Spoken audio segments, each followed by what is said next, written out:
হিন্দু ধর্মে ফাল্গুন মাস বিশেষভাবে গুরুত্বপূর্ণ। এই মাসকে ভক্তি, প্রেম এবং আনন্দের মাস বলা হয়। এই মাসে ভগবান শিব, দেবী পার্বতী এবং ভগবান কৃষ্ণের উপাসনা করলে জীবনের দুঃখ কষ্ট দূর করা যায় বলে মনে করা হয়। এতে তাদের আশীর্বাদ লাভ করা যায়।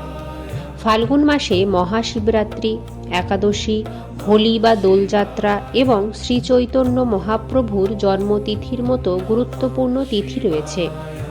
শাস্ত্রমতে এই মাসে রাধাকৃষ্ণের আরাধনা করলে এবং পবিত্র নদীতে স্নান ও দান ধ্যান করলে বিশেষ পুণ্যলাভ হয়। তদুপরি এই মাসে কিছু নিয়ম মেনে চলাও গুরুত্বপূর্ণ বলে মনে করা হয়, অন্যথায় জীবনে নেতিবাচকতা বৃদ্ধি পায়। পূজা ও ভক্তির জন্য এই মাস বেশ উপযুক্ত। প্রতিদিন তুলসী গাছে জল অর্পণ করুন, তবে সন্ধ্যায় নয়, এবং প্রদীপ জ্বালান। এই মাসে দরিদ্রদের অন্ন ও বস্ত্র দান করলে মা লক্ষ্মীর কৃপা পাওয়া যায়। এছাড়াও আর্থিক উন্নতির জন্য 5টি সহজ উপায় অবলম্বন করতে পারেন। প্রতি সোমবার শিবলিঙ্গে জল ও কাঁচা দুধ অর্পণ করতে পারেন। প্রতিদিন সন্ধ্যায় বাড়ির উত্তর বা পূর্ব দিকে ঘিয়ের প্রদীপ জ্বালান। ফাল্গুনী পূর্ণিমায় বিষ্ণু ও লক্ষ্মীকে হলুদ বা সাদা মিষ্টি নিবেদন করুন। অভাবী মানুষকে ফল বা বস্ত্র দান করুন।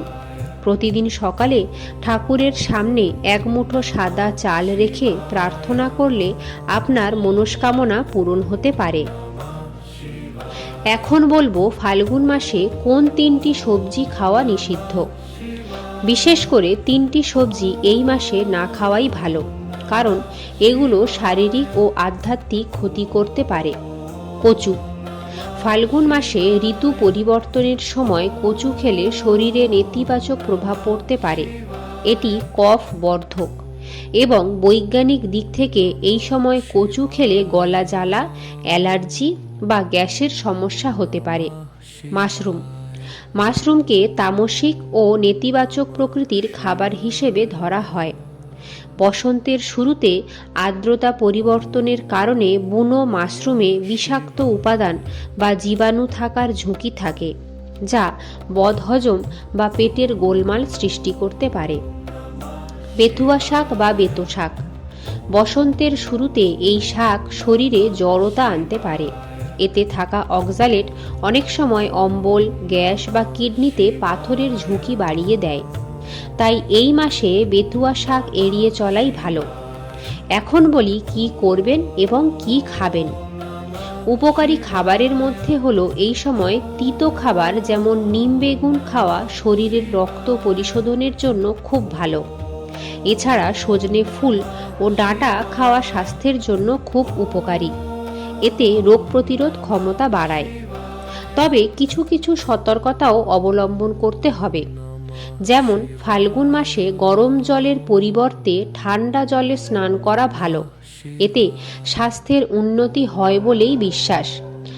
ফাল্গুন মাসে দেরি করে ঘুমোবেন না, বরং ভোরে ঘুম থেকে উঠুন, স্নান করুন, সূর্যের কাছে প্রার্থনা করুন এবং ঈশ্বরের উপাসনা করুন। এই সব প্রতিকার আপনার ইচ্ছা পূরণের পথকে প্রশস্ত করবে। ঘর ঝাড়ু দেওয়ার পর ঝাড়ু যেন ঘরের দক্ষিণ দিকে না রাখা হয়। অতিরিক্ত তেল মশলাযুক্ত খাবার এবং নেশাজাতীয় দ্রব্য থেকে নিজেকে দূরে রাখুন। এই নিয়মগুলো মেনে চললে শরীর সুস্থ থাকে এবং সংসারে সুখ সমৃদ্ধি বজায় থাকে। ভিডিওটা ভালো লাগলে একটা লাইক করবেন। এরকম আরো ভিডিও পেতে আমাদের চ্যানেলটি সাবস্ক্রাইব করে পাশে থাকা বেল বাটনটি প্রেস করবেন। আপনারা আর কোন কোন বিষয়ের উপরে ভিডিও পেতে চান আমাকে কমেন্টে লিখে জানাবেন। দেখা হচ্ছে পরবর্তী ভিডিওতে। সবাই ভালো থাকবেন, সুস্থ থাকবেন।